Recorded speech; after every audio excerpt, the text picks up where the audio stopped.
তো গাইজ, আর আজকে আমি চলে এসেছি আমাদের বাড়ির পাশে একটা জেঠুর বাড়িতে। তাও ওনাদের ছাদ বাগানটা এত সুন্দর, তো তোমাদেরকে একটু ঘুরিয়ে দেখাবো।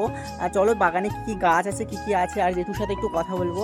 তো চলো এখান থেকে শুরু করে। দেখো এখানে বিভিন্ন ধরনের ফুলের গাছ লাগানো আছে, গাঁদা ফুল থেকে শুরু করে চন্দ্রমল্লিকা, তারপরে ওদিকে আরও বিভিন্ন ধরনের ফুলের গাছ আছে, ফলের গাছ আছে। দেখো এইটুকু গাছে এত বড় বড় ফল লাগাচ্ছে। জেঠু বলো, তোমার এই ছাদ বাগান করে তোমার কী রকম লাগছে? এটা আমার মনের আনন্দ। আচ্ছা, কথা বলে ইচ্ছা থাকলে উপায় হয়। হ্যাঁ। তো চলো বিভিন্ন বাগানটা একটু ঘুরিয়ে দেখাই। এখানে দেখো অনেক ফুলের গাছ আছে, ফলের গাছ আছে। এইসব গাছগুলোতে এখনও সিজন নাই, তার জন্য এইসব গাছে ফল হয় না। এখানে দেখো এই যে এটা হচ্ছে তোমার কি আমড়া, তাই তো? আমড়া এইটুকু গাছে এত ধরে ধরে আমড়া হয়েছে। এই যে ফুলও ফুটেছে এদিকে। এই দেখো এখানে ছোট্ট একটা গাছে গন্ধরাজ লেবু ধরেছে। এর সেন্ট কেমন জেঠু? বিশাল আর এইটা হচ্ছে কমলা লেবু, তাই তো?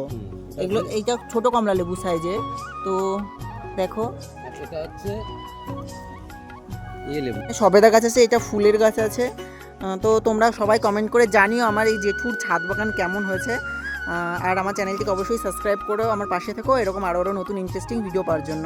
তো আজকে